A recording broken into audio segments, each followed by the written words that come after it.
আপন জুলাই ওই সম্মুখে চেয়ে দেখো মা কালীর মন্দির, ওখানে তোমাদেরকে হত্যা করে তোমাদের তাজা রক্ত নিয়ে উপহার দিব তোমাদের ছোট মা চন্দ্রা দেবীকে। আবার এখানে এত দুর্গন্ধ কিসের গুরুদেব? ওরে জুলাই, এখানে তা করা হয় রে জুলাই? তাই তুই মানুষেরই রক্ত ছেড়ে জুলাই? গুরুদেব, একটি কথা বলবো গুরুদেব? বলো। এই মাতৃহারা দুটি সন্তান আজ এই পৃথিবীর মায়া ছেড়ে চলে যাবে, তাই না গুরুদেব? হ্যাঁ, দয়া করে আমাদেরকে একটু সময় দাও গুরুদেব। শেষ বারের মতো আমাদের মাকে একটু স্মরণ করে নি। ঠিক আছে, এই করো। মা গো,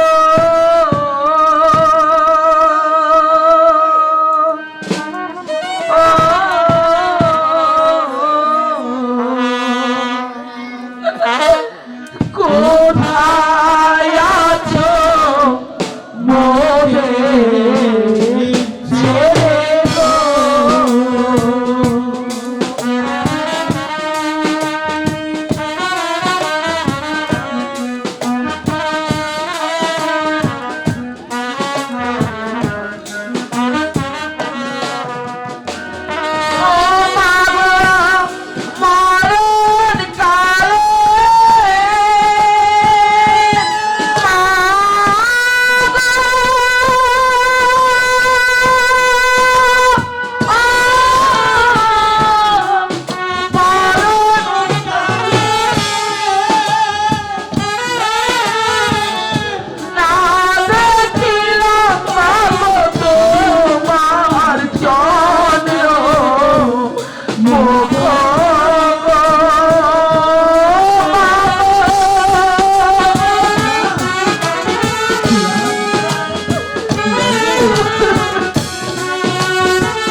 মৃত্যুর জন্য প্রস্তুত হও। গুরুদেব, তুমি তো বলো আমি নাকি খুব খারাপ ছেলে, আমি নাকি খুব পচা। গুরুদেব, আজ শেষবারের মতো আমি তোমার সঙ্গে একটি বেয়াদবি করবো। গুরুদেব, বলো তুমি আমাকে ক্ষমা করে দেবে। হে আনন্দ দুলাল, আজ শেষ বেলায় তুই যা বেদবি করিস না কেন, শিক্ষা গুরু তোকে ক্ষমা করে দিবে রে দুলাল। ও গুরুদেব, আমি কোনোদিন তোমার কাছে কিচ্ছু চাইনি গুরুদেব। আজ শুধু আমি তোমার কাছে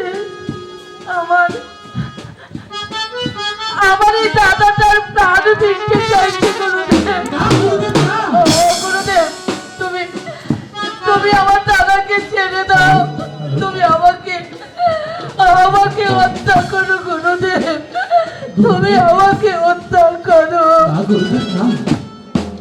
এই কাজ তুমি কখনো করবে না। কেন জানো গুরুদেব? আমার দুলাল বলেছে তোমার কাছে আজ একটি বেয়াদবি করবে, তাই না? গুরুদেব, এত বেয়াদবি নয়, এই শুধু আমার প্রাণ বাঁচানোর জন্য তোমার কাছে কথা বলেছে, তাই না গুরুদেব? ওকে গুরুদেব, আমার জীবনে তোমার কাছে আমি কিছু চাইনি, জানো গুরুদেব?